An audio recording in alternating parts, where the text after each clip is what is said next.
Greetings to all Africans across the continent and around the world. My name is Akosua Prempe, your presenter on United States of Africa TV. And today I bring you another inspiring story of African excellence and rising strength. We turn our attention to Mali, where the 47th class of the Inter-Arms Military School in Koulikoro has officially completed its training. A total of 343 officers, representing 9 African nations, are now stepping forward, fully prepared to lead, serve, and safeguard their nations with discipline and honor. The graduation ceremony, rich in military tradition, was presided over by General Assimi Goïta, the Supreme Commander of the Malian Armed Forces. After 2 intense years of preparation, the new officers received their command swords and epaulettes, symbols of duty, unity, and national commitment. General Goïta emphasized a powerful truth: a nation's sovereignty can only be protected by a capable, well-prepared, and well-equipped army. He highlighted the importance of quality recruitment, strong training programs, improved welfare for soldiers and their families, and modern equipment capable of meeting today's security threats.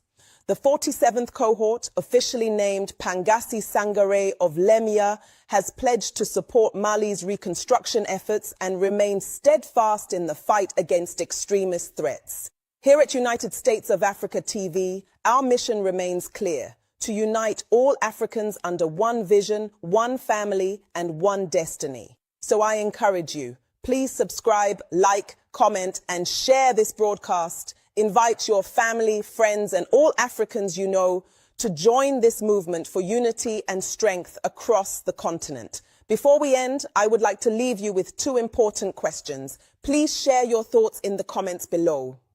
1. Should more African countries invest in strong military training and modern equipment the way Mali is doing right now? 2. How do you think a united African defense force could transform the security and sovereignty of the entire continent? Your opinions matter. Let's build the future of Africa together. Dash of cotton to the roof. Gonna put on my grease suit. Boil the gumbo, hot and steady. Don't carry ready. Gonna pray that old cemetery down off Claiborne where she's buried. Don't know, you better ask somebody. Gonna build a fire on the bayou when the black cat scratch at the tube under a full moon that's blue. Chant the magic word, Kufaru. A dash connect to the room. Gon' put on. Bobby. Yes, teacher. Who said money can buy happiness? Broke people doing damage control. Who said love is blind? The guy that saw his partner's true face after marriage. Who said health is wealth? The doctor collecting consultation fees. Who said no pain, no gain? The gym owner collecting monthly fees. Again? The gym owner collecting monthly fees. Who said don't cry over spilled milk? The person who never bought milk with his own money. Who said honesty is the best police? The man who never had to explain himself to his wife. Who said the truth will set you free? The prisoner with a good lawyer. Who said the pen is mightier than the sword? The person who has never been stabbed. Again? The person who has never been stabbed. Who said when life gives you lemons, make lemonade? The person that owns a blender. Who said early bird catches the worm? The bird that hates sleeping. Who said action speaks louder than words? The person with no microphone. Again? The person with no microphone. Who said an apple a day keeps doubt away? The apple seller looking for customers. Who said what goes around comes around? The fan. Who said don't put all your eggs in one basket? The man that owns many baskets. Who said a friend in need is a friend indeed? The broke friend asking for money. Who said knowledge is power? The man that invented school fees. Who said cleanliness is next to godliness? The person who owns a detergent company. Again? The person who owns a detergent company. Who said beauty lies in the eyes of the beholder? The man trying to justify his bad choice. Who said age is just a number? The sugar daddy justifying his crimes. Who said success doesn't happen overnight? Someone who doesn't know know that scammers exist? Who say blood is thicker than water? Relatives when they need help. Who said you can't please everyone? Your mother when she cook bitter leaf soup. Are you playing with me? No, teacher, I was trying to tell our viewers to subscribe to our YouTube channel at The Miss TV.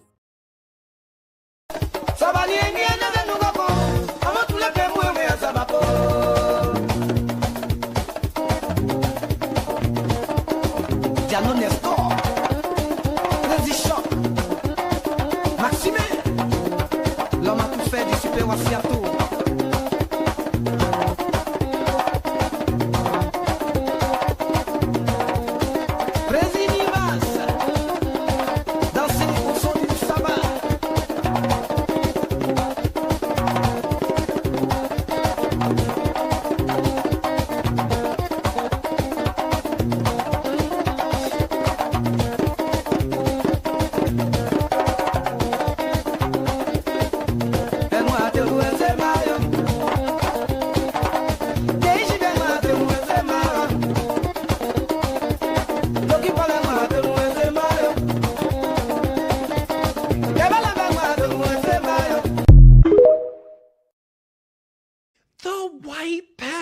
Hall of Fame would wait. Zendaya is not in the White Passing Hall of Fame. She's black, like all day long. But we would like to recognize her because she is considering starring in a movie about Anita Hemmings, the first black woman to graduate from Vassar. They did not know they had admitted a black woman, but they knew when she graduated. Y'all, this is one of the best stories in the history of white passing. Buckle up for white racial pettiness at its finest. So Hemmings grew up in Boston, a brilliant high school student wanting the best college education she could get. She and her parents both decided to fill out the application to Vassar as though she was white. She joined 103 young women in Vassar's class of 1897. Hemmings shined at Vassar. She mastered Latin, ancient Greek, French, and sang in the choir. She was also considered one of the most beautiful girls on campus, and people talked a lot about, is she Native American? But when she was a senior, just weeks away from graduating, her roommate noticed something strange. Her roommate, Lulu Taylor, was reading the Boston Globe and reading a story about a prominent black couple who had gotten married, and she noticed that one of the bridesmaids was named Anita Hemmings. So Lulu calls her father and says, maybe my roommate is black, I don't know. Her father hires a private investigator to figure out if Hemmings is white or black. They were clutching their pearls as they worried that this might have an impact on Lulu's social standing and the standing of the college in general. The detective, of course, found out that she was black. Lulu urged Vassar's president to do something. With just weeks to go before commencement, the administration debated, should we kick her out? Should we let her walk? What do we do? Vassar decided to let her graduate. She couldn't stay in the dorm with Lulu, although I'm sure she did not want to, but Vassar's notes on the day say, no one who saw the class of 1897 leave the shades of Vassar suspected Negro blood in one woman voted the class beauty. So she participated in graduation without a fuss. But a fuss was made after that because this became national news. A Vassar romance, a colored girl graduates from the famous college. These sorts of stories popped up all over the country. One of them was titled, How a Negro Girl Slipped Through Vassar College. Hemmings's father told a reporter, we know our daughter went to Vassar as a white girl and stayed there as such. As long as she conducted herself as a lady, she never thought it necessary to proclaim the fact that her parents were mulattoes. So she graduates from Vassar, moves to New York City, marries a doctor who is also passing for white. They lived together in Manhattan, pretending to be white, sending their children to Horace Mann and whites-only summer camps in Cape Cod. They say that when Hemmings's mother came to visit her, she had to use the servants' entrance. When it came time for her daughter Ellen Love to apply to college, of course they applied to Vassar and said she was white. I have no pictures of Ellen, but this represents that we are back on Vassar's campus in the story. So while Ellen is on campus, there's a 25-year reunion. Lulu Taylor is back on campus. She hears a rumor that her old roommate's daughter is now enrolled at Vassar, and she freaks the fuck out. At this point, the school is still not admitting black women who they know are black women. Lulu went to the president of Vassar and said this was very important to her because it was very painful, the experience she had with a roommate who was supposed to be a white girl but proved to be a negress. The president said, "We don't even know if she is aware that she's black." Anita Hemmings and Ellen Love, white passing, Hall of Fame. Good day, House of La Beja, and happy December!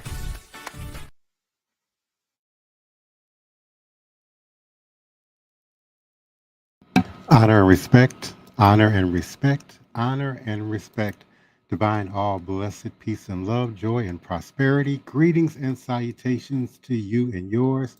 It is another edition of Revolutionary Hoodoo, New Orleans Voodoo, Secrets and Recipes. Voodoo Hoodoo 101. Powered, produced, promoted, sponsored, supported, and brought to you by NOIVD, New Orleans International Voodoo Day. In Ouida, Benin, a National Voodoo Day is celebrated annually on January 10th. African and diaspora artists are initially invited to create monuments to mark important points along the slave route. The path captured people were marched along on their way to the beach and to the slave ships that carried them into slavery into the Americas. And on the National Voodoo Day, there is a ceremonial procession to each of the major sites along the march. The procession begins under a tree where the slaves' auctions were held, then to the tree of forgetting, around which they were walked 3 times so that they would forget who they were and where they came from, and then the memorial of repentance, dedicated to repentance for the complicity of their ancestors in the slave trade and to petition the forgiveness of the descendants of enslaved Africans now living in the diaspora, a plea for absolution. Then to the Samai enclosure, where they were said to have waited for the slave ships to arrive. Then to the tree of return, where the slaves were walked around the tree 3 times so that their spirits would ultimately return to their native land. Then to the door of no return, a large arch where the enslaved were forced unto the slave ships. A most recent monument is near the door of return and is called the door of return, and homage to and celebration of the transatlantic descendants of African slaves. So on January 10th, National Voodoo Day in Ouida, Benin, the Dogbo King leads the procession every year to each of these sites where small ceremonies are performed, followed by a major voodoo ceremony. This is indeed where we get our inspiration, our motivation to bring you the now 3rd annual International New Orleans Voodoo Day here in this beautiful, enchanted, legendary city of New Orleans, Louisiana. And we invite your continued support, volunteership, sponsorship, promotion, and participation in this powerful, growing, legendary event. Please do visit us at www.voodooday.org, www.vodouday.org for continuing updates and coming information, as well as how to contact us and join us and become a part of our team. And we're certainly thankful and grateful for your continued support and participation of this weeknight, 9 p.m. U.S. Central Standard Time podcast. And we're grateful for your continued support and participation. S. Marie, thank you so much. my godchild, the goddess. Thank you so much for your continued support and participation. My beloved sister, Oracle Treehouse, peace and blessings to you and yours. Please do come on and co-host with us at some point. And we're certainly grateful for the continued participation, support, dedication, and vocation of our beloved co-host, our temple member, NOIVD committee member, the beloved Queen Mother Bianca Johnson Plessy. Elder Reggie, we identify here as Green Soap, the leader and founder of Shrine of the White Cloth, committed member and co-administrator of NOIVD. Our beloved community activist and Queen Mother, Sister Toni Val Martinez, community spiritual activator, I like to say, activator and agitator. She gets you moving and she gets you moving forward. And my beloved first priest, my armor bearer, my wild man, Black Hawk Voodoo, a committed team member and co-administrator, NOIVD, and initiated member of the Source. Bianca is also initiated member, I believe, of the Source, as well as myself. And I will be unmuting my co-host momentarily. All is truly and indeed a blessing. Listen, the spirits still walk with us. Did you hear what I said, my children? Brothers and sisters, children of the drum, listen. Listen to the heartbeat that has carried us across the ocean, through change, through fire, and into freedom. It is the heartbeat of the drum, the heartbeat of the ancestors, the heartbeat of the spirits who never abandoned us. In the villages of Dahomey, in the sacred groves of Yoruba lands, in the shrines of the Fan and Ewe people, there was Voodoo. And Voodoo was not superstition. It was the architecture of community.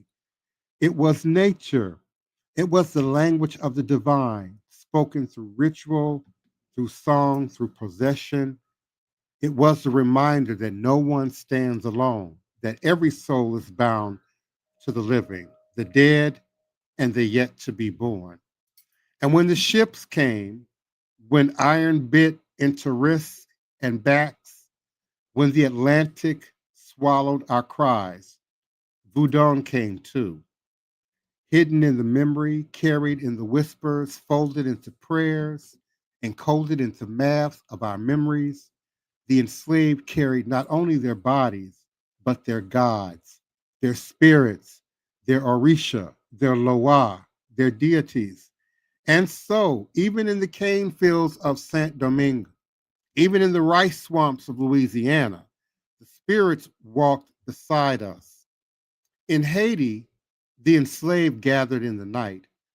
They lit fires. They called upon the Loa, Ogu, Urzuli, Legba.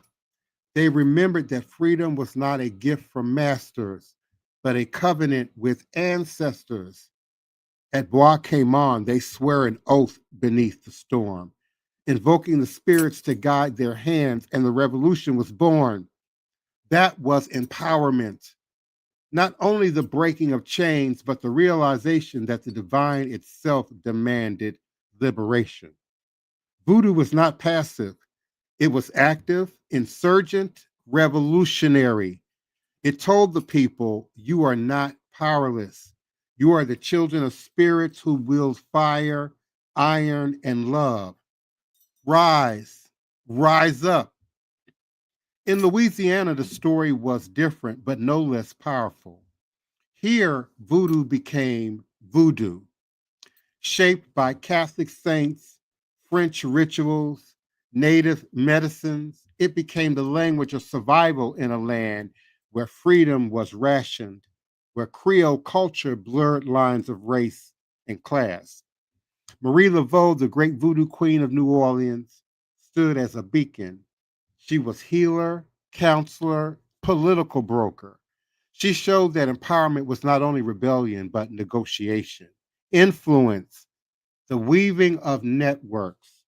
Through her, voodoo with 4 O's became a communal force, binding Black, white, free, enslaved, rich, poor, into a womb of mutual reliance.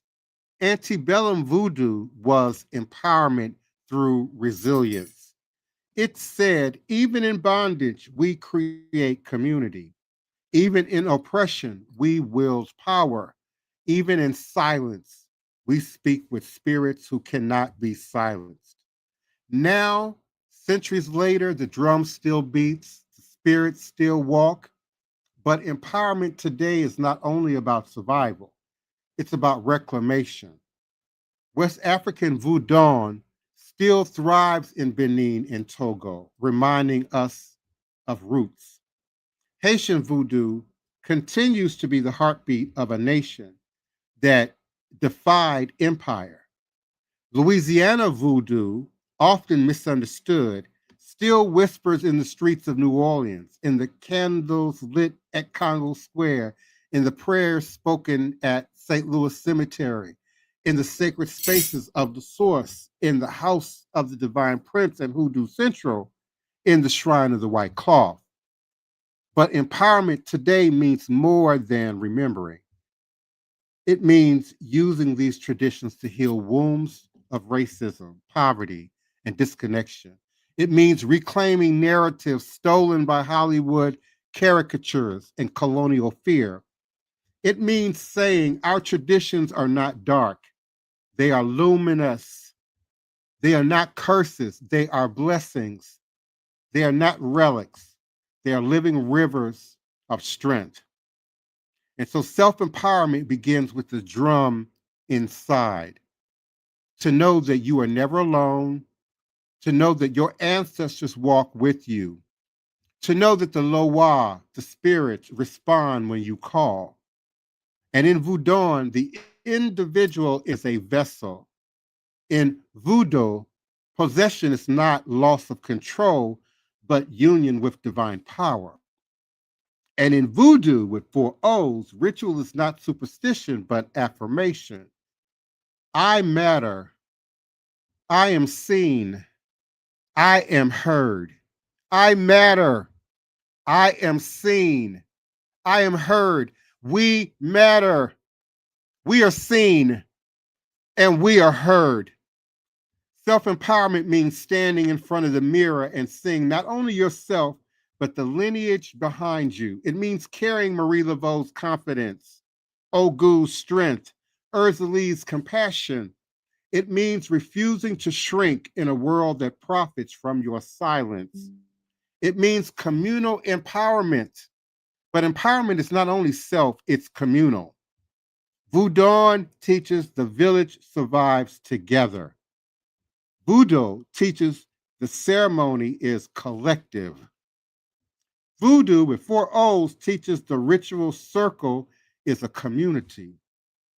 Communal empowerment means sharing resources when systems deny them, building networks of care when institutions fail, and creating spaces of ritual, art, and music that remind us of our shared humanity. In antebellum times, communal empowerment meant survival in the quarters, survival in the fields, survival in the maroon camps. Today, it means organizing against injustice, creating mutual aid, reclaiming cultural identity. And in the modern world, empowerment through Vodou, and voodoo means healing trauma through ritual, reconnecting diasporic communities to ancestral practices, using spiritual frameworks to resist systematic oppression, and celebrating Black identity, not as a deficit, but as divine inheritance. It means lighting candles not only for ancestors, but for justice and against injustice. It means drumming not only for ceremony, but for protests. It means possession, not only in ritual, but in the courage to let the spirit of freedom move through us. And my closing vision before I open the mics to my beloved co-hosts, please hear me now. Hear me. Hear me. Empowerment is not a gift. It is a responsibility. Empowerment is not a gift, it is a responsibility. Empowerment is not a gift, it is responsibility. It is the drumbeat that says, rise, rise, rise up, and still we rise. From the groves of Dahomey to the fires of Wakema, from the altars of Marie Laveau to the protests of today, the spirits have always whispered, you are powerful, you are communal, you are free. So let us walk forward with the ancestors at our side. Let us claim self-empowerment through ritual, community empowerment through solidarity. Let us remember that Vodou, Vodou, and Voodoo are not shadows, but light. The spirits still walk with us. The drum still beats. And we children are the children of the ancestors. We children are the ancestors. We, my beloveds, are of the ancestors, and still we rise. And so, self and communal empowerment, utilizing West African Voodoo, Haitian Vodou, Louisiana Voodoo, in antebellum and modern contexts. What is empowerment and what does it look like to you and for you?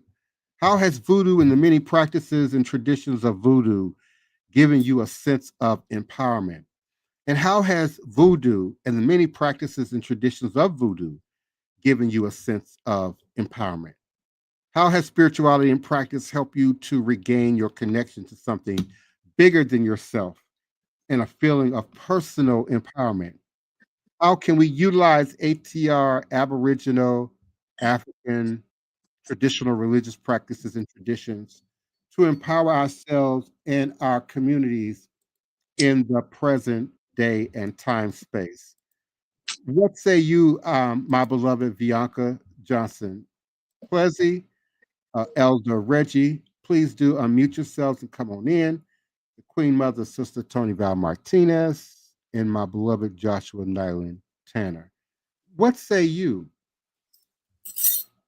Hey everyone, how y'all doing out there in the listening audience? My co-host, I hope everyone is having a good night. It has empowered me to know that I can keep my space safe and rid of any unwanted energies or entities. If I don't want you around me, I can get rid of you. And that gives me a sense of power to know that you can't push me around. I had a neighbor, oh my God, a Caucasian gentleman. And he was the version of Fred Sanford Junkyard. And anybody who knows me know how I feel about my yard. And he was piling all his little trash, and we was getting into bad arguments to the point where him and my youngest daughter was about to throw blows. So all I said was, I got something for you. Y'all feeling that 3 word? And within 2 weeks, he announced, oh, I'm moving. I'm going to Florida. I'm just saying, good. Take all your junk with you. I wanted him gone. I didn't care about the neighbor on the other side of him, who was my landlord's brother. But he came and said, you know, I'm moving. I said, you moving out that house that your sister owned?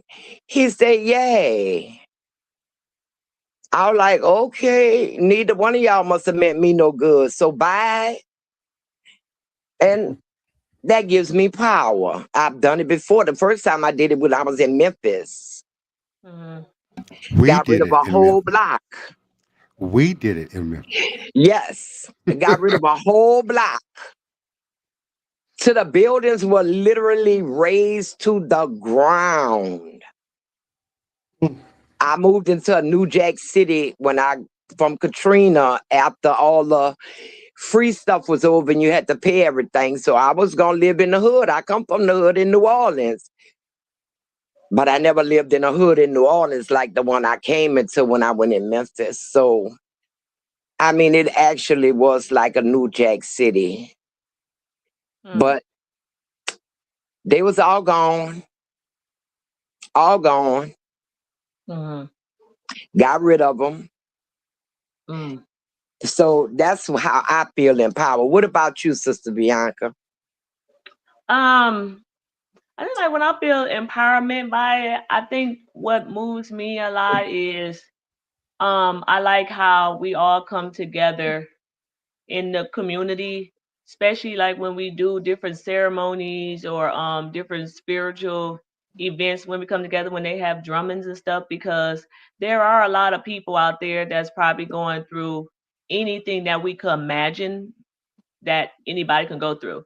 But I noticed that when we do have those, just having the different loas there and the different music and the drums that helps people move, you know, like it kind of release some of those emotions or some of those stress or some of like whatever people going through that they need to release. Sometimes I feel like the drums and the music and people who have shared experience or can relate to all that stuff could come together to share those experiences and release those different energies and stuff out that can help turn into something positive. And to me, that's how I look at voodoo or the spiritual or the different loas and stuff. It just kind of help give you some type of comfort that you will be okay. I do have a quick story that I wanted to share. I had a dream that there was a big storm that was coming. It was like a tornado, seemed like almost a tornado or something that was coming. And I just remember seeing like everyone in the city running in chaos.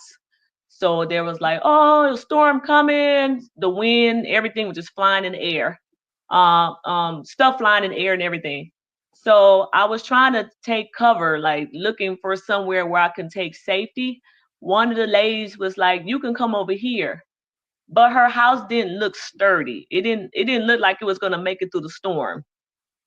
But there was this one black lady. She looked like she was heavy set, and she was dressed in like a Victorian style dress with like white gloves on her hands and like a feather hat.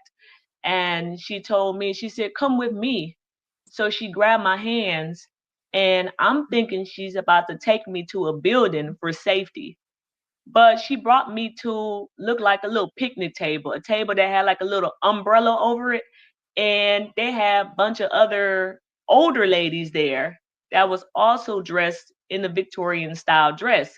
And they was drinking teas and eating crumpets. So the lady told me to sit down, and I'm like, there is a storm coming. Don't you think we need to take safety? And the ladies laughed. And the heavyset lady grabbed my hand and said, the storm is coming, but you will be okay. You will be okay. You will make it through the storm. And a light from the sky shined down over our umbrella, and they told me, don't worry, drink your teas and eat your crumpets. And I sat there at the table with the older black ladies drinking teas and eating crumpets while there was a whole tornado and a storm just blowing everywhere, everybody running in chaos while we're outside in it, and the light beaming down from the sky. So I want you guys to tell me, what do y'all think that might mean? Hello, I think something about to go on in your life that's gonna be very, very emotional, very turbulent. But you're gonna have to go back to your ancestry, go back to your ancestors. That's where you're gonna find your safety at. Like I said, if I don't want somebody around me, I know how to get rid of them. So I go back to my ancestors, call upon them. So that's how I see it. That's how I would see it. Elder Reggie, how would you see it? Yeah, I like to chime in, Sister Bianca. I see it as a female lineage. So say maybe from your mama's side is where the energy and the help is coming in for this particular case. But if you could look at a storm in the New Orleans area, ICE is presenting a certain type of stone. People are unnerved, unrattled. I seen on the news the other day in front of city council, people standing up for their right. That is a stone. And so it's a metaphor for however you interpret it, because it is your dream. And that's the way you would have to approach it. But I also want to do, if we could, just a moment of solemn prayer and thought for Benin. We are sister cities with Benin, West Africa, and this stupid coup d'etat that just took place on Saturday didn't make any sense. But that tells you storm and chaos is around us all the time. And even a place like that with all the powerful voodoo shrines and temples can still be penetrated. So we got to continue to pay attention to our dreams, pay attention to our thoughts, continue our prayers, and pour our libations. Brother Joshua, you like to add anything? And we also want to take a moment to show condolence to Joshua and Nylan Tanner and his bereaving family in the transition, I believe, of his uncle who passed away of cancer. So he might not even have a lot to say tonight, but we certainly want to send out love and support. Sorry for your loss. Yes, sorry for your loss, brother. And Sister Bianca, sudden change and transformation. Storms often brings, sudden and dramatic change and transformation. So it could also be a sudden shift in trajectory, for you personally and within the dynamics of your household. And remember, storms don't always just come to destroy. Sometimes storms come to clean up, to get rid of excessive stuff that's not needed, come to make a new day, a new path. Yes. So, well, I'll add one more thing, and you guys may already know this. When you're in a dream, that is your spirit, even though your physical body is at rest. The spirit that imbues that body still travels to these different dimensions. So when you partake in a dream like that, you got to know that's a part of you that's in that particular space. And the messages really is going to only be you, the one that can interpret what it means to you. And it's good that you remember that much of a dream. A lot of people can't even remember their dreams. Divine Prince told me to get a book and write mine down. Because mine always wake me up in the middle of the night. I wake up, I'll come out of it. Especially if it's something that I take. Nope. Wake up, girl. Wake up. Oh. Yeah. But I would like to give my perspective now on how voodoo is showing up to me, and especially with the New Orleans International Voodoo Day Committee organization.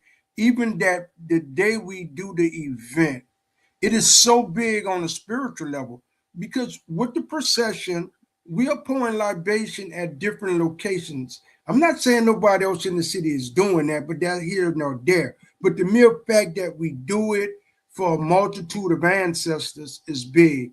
And then when we get to Congo Square, we are basically reenacting events that Marie Laveau done in that same location. These are big spiritual portals that we are partaking in. We might not can't see it because we're on the same level with it. And sometimes when you're making history, you don't realize it's history till after it has passed by. But me saying that, I appreciate this opportunity to really do voodoo in a present day, real time level. I want to add to that, Elder Reggie, that we're also crafting a door of no return monument here in New Orleans. We're not going to say where or exactly when. It's in development, but it's definitely coming. It will be somewhere along the river, and it will be a sister monument, so to speak, to that which is in Benin, which has been a part of their annual commemoration of the transatlantic slave trade in Middle Passage. And so I'm really excited and looking forward to that as well. Yes, and to speak of the Benin, though of return, it is powerful. I've seen it in person. I felt the energy. It is very, very powerful. And also they do a procession where they pay homage to the ancestors. So we are moving in the right direction because we're being led by spirit. And this is so, so important, guys. Mm-hmm. And I want to tell y'all, keep up the good work on keeping ICE out the city. If you notice on the news, ICE is only in the French Quarter. And all of these reports of them snatching people and grabbing people is actually from Jefferson Parish. It's actually from Jefferson Parish. So let's keep them out of our city and keep them bound to going elsewhere, like a whole nother state. But to me, it's heartbreaking because it gives you kind of anxiety to see them and say, this how the slave catchers went through this city 200 years ago, 250 years ago, walking the roads in the street, hunting our ancestors. And it's going on today, and we live in that. It's also affecting us profoundly economically in terms of business. And I think there will be some pushback, you know, at the governmental level among the Republicans about that too, as well. Long as Landry brown nosing, because they just totally ignoring anything Helen Moreno and the city council is telling them. They just totally ignoring it, not even answering them. Like, whatever. And a lot of businesses are closed. I saw a video of a Middle Eastern gas station that had locked them out. And that was in one of the Jefferson Parishes Avenue, not in Orleans. And they was filming it, and they was outside the door looking like just pissed. And the dude was standing in the door with the door locked. Like, you're not coming in here. We're not servicing you. So now they going after the Ethiopians. And y'all keeping an eye on that list that Trump keep making of all the countries that can't enter the United States. Every day he adding two or three more on there. People from these countries not allowed in. And the most awful thing I seen them do, the people going in line to get their citizenship, live flag in hand, they're going to take their oath. They done jumped through all the hurdles, signed all the papers, taken all the classes, and ICE comes in and pulls them out the line. Because they from a country that Trump don't like. So it's not about fairness. It's not about doing what you're supposed to do and being in this country legally. It's about what he wants. And I don't see this ending good at all, as long as the Republican Party is in power. Everybody keeps saying they don't want Trump to wake up. Trump is the little finger on the big hand. So we got to pray hard. I know I got two Hispanic families. I really don't know, but they stay directly across the street from me. And I've been doing my little porch work just to keep ICE out my neighborhood from around them. I don't even know if they got others in my neighborhood because it's not a very friendly neighborhood. So, but I know they're over there. So I'm trying to keep them, put up that invisible barrier. Stay away from here. Don't come walking down this street. Well, it's time for us to close. We've run out of time. I want to turn it over to the Divine Prince to acknowledge all our viewers on our other platforms. And then we'll turn it over to Elder Reggie to give us the advertisements and close us out. All is truly and indeed a blessing. We are always honored and grateful for those who listen and participate and observe from our various Facebook profiles, groups, etc. From my LinkedIn, YouTube channel, Twitter X, and certainly we're thankful and grateful for our listeners and participants in the Instagram platform. Ileguanda, I think I'm pronouncing that right. Ilegunda Hosu 21. We appreciate you. Black Ice 1940. Thank you for coming by. Just respectfully, the Empress. Divine Tima join. Bloom is coming. 111 join. Dion Vids join. Golden Insight 33 join. Kari Gerald join. J Price 1015 join. Wen K Burke join. Thank you so much. Nukisha join. Baba K 360 also join. Step Up to the Plate join. Thank you so much. 3X Gray Star. I Am Abundant One. Happy Shit joined.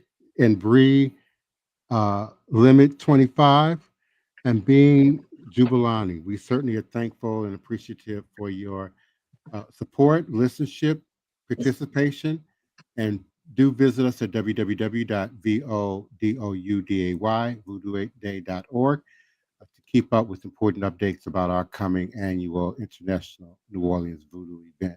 And certainly we look forward to meeting you here tomorrow night at 9 p.m. U.S. Central Standard Time on a platform or social media location near you. All is a blessing. Okay. Divine Prince, can you? There we go. Thank you. Advertisement. Our new moon ritual prayer and application ceremony will occur on the next new moon, which is Friday, December the 19th, 2025, at 6:30 p.m. in the zodiac of Sagittarius. That address will be 710 Clewitt Street. It's called the Clewitt Garden. It's a ritual spiritual warfare ceremony. If you can make it out, please come out. Please. And then we have Saturday, the 13th of December at 6:30 p.m., the Gede ceremony, which leads back to Friday, December the 19th, which is the new moon ritual. And the 20th of December, we have the Puerto Flaming Bath ritual. And then on Wednesday, the 24th of December, we have the bonfire on the levee in the river parishes. If you could make note of that, please do. We have a lot of spiritual events coming forward and rituals coming forward to help us maintain. And the address for the Saturday night rituals this coming Gede is 3319 Rosalie Alley. 3319 Rosalie Alley, New Orleans, Louisiana, 70117. Thank you, Divine Prince. Lest we forget, the spiritual medicine of voodoo brings healing and relief from the shackles of slavery that binds the master and the slave to the same chain of social division. With that, I say, Ashe, Ashe, Ashe. Good night, everyone. We love you, and we'll be back tomorrow. Thank you. Good night, everyone.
Please, allow me to show you something.